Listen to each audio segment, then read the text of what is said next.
Today we ask our Lord to increase our faith, deepen our faith, make our faith stronger, like a rock that cannot be easily moved, that is strong and powerful, and that is deep. As we do this, this past Friday, yesterday, we celebrated the feast of St. Francis of Assisi. And he is someone that I think reflects the gospel reading today so well.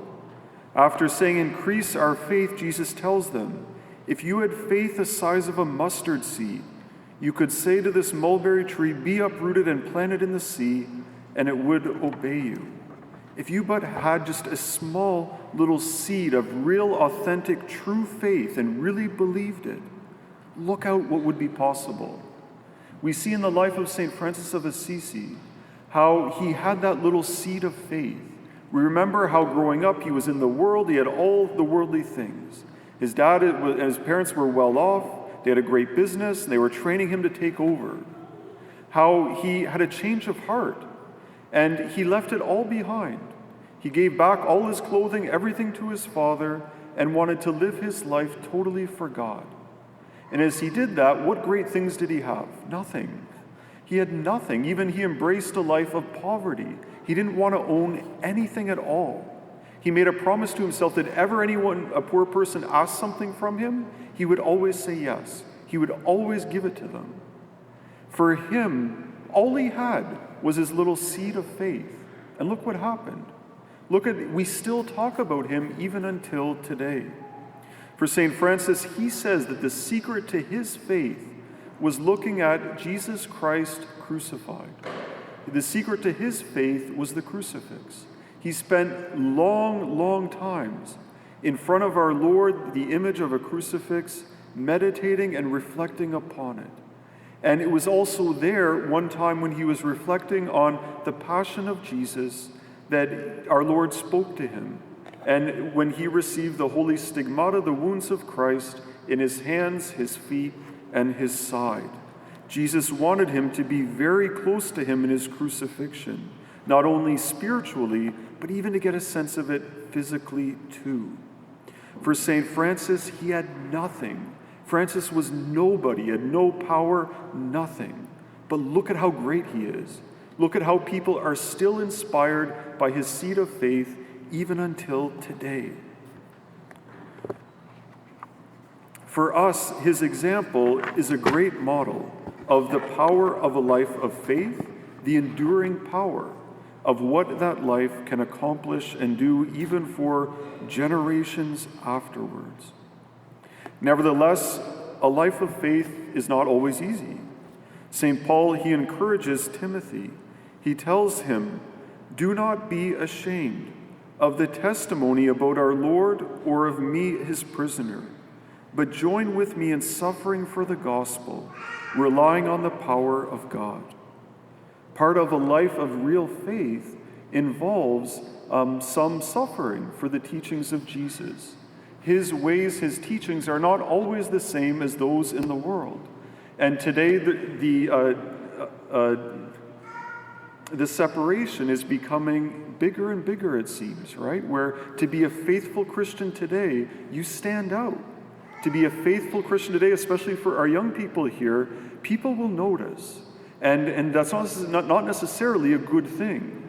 People, sometimes their jobs are at risk as they're trying to be a faithful Christian in the midst of this world. One of the things that I just want to touch on very briefly today is something that's happening this weekend. It's across Canada. This weekend is the Life Chain Weekend, and it's a time where many people gather for an hour tomorrow afternoon at designated spots throughout the country in order to stand on the sidewalk in peaceful, prayerful, silent protest, holding a sign to witness to the sanctity of life in the womb. For the Catholic Church, we believe that life begins at the moment of conception. At this point, the soul and the body are joined together with the cooperation of the parents and God. And up until recent times, the science on how a baby develops very early on in the womb has been very limited. We didn't know a lot. But now in our times, we know more. We know much more. And even we know so much that it seems clear that life begins at conception, right? The science says it. Even you look at the child's DNA. There is new, distinct DNA in that fetus, in that child that has begun to form in the womb from the moment of conception, its own DNA. All that baby, that child, that fetus needs is an opportunity to continue to grow and to develop. Everything is already there in place. Here, for us, it's important that we understand not only what our faith says about the beginning of life, but also what the science is repeating and is opening up for us as well to see this is true, this is real. Life begins at conception.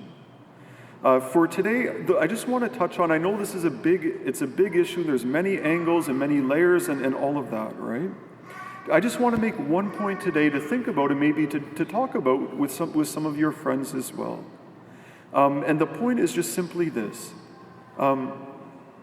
Is it not reasonable to say, at the very least, in Canada, that we should have some laws around abortion? Is that not a reasonable thing to say? For us, we would say abortion, that you can't do it at any time because it's a new human life, and we can't take that human life. That's the priority. That's what takes first place. But what I want to say is, can we not at the very least have a reasonable discussion and say, look, we need some laws in our country regarding abortion. Right now in Canada is one of the few countries in the world where there's no laws. Our laws were struck down and nothing was put in their place. It is the case right now in Canada, and this to me is crazy. And I think everybody thinks it's crazy, but we can't talk about it. That you could have an abortion the day before the baby's to be born. So if the 9 months, 8 months, and 3.5 weeks, or whatever it is, right? You could have an abortion at that point, and legally there's nothing anyone can do to stop you. That's wrong, right? The baby that's already fully developed, that's in the womb, everybody knows that's a baby. That's a person with dignity, with unique, a unique person who is owed the possibility of life. Yet in our country, we can't have the conversation, and we can't even say that. How can it be? Our elections are coming up, as you know, and I encourage you as a Catholic, for all of us, that we have to vote with our conscience. Our faith moves us, our whole faith, this area, all areas of our faith, but including this area as well. I would ask you to consider the voices of those that cannot be heard because they're still in the womb, the voices that are the voices that are silent, that they need someone else to speak on their behalf, to keep them in mind as you're casting your vote, with the hope that at least at some point we could have an honest, reasonable discussion about having at least some laws regarding abortion.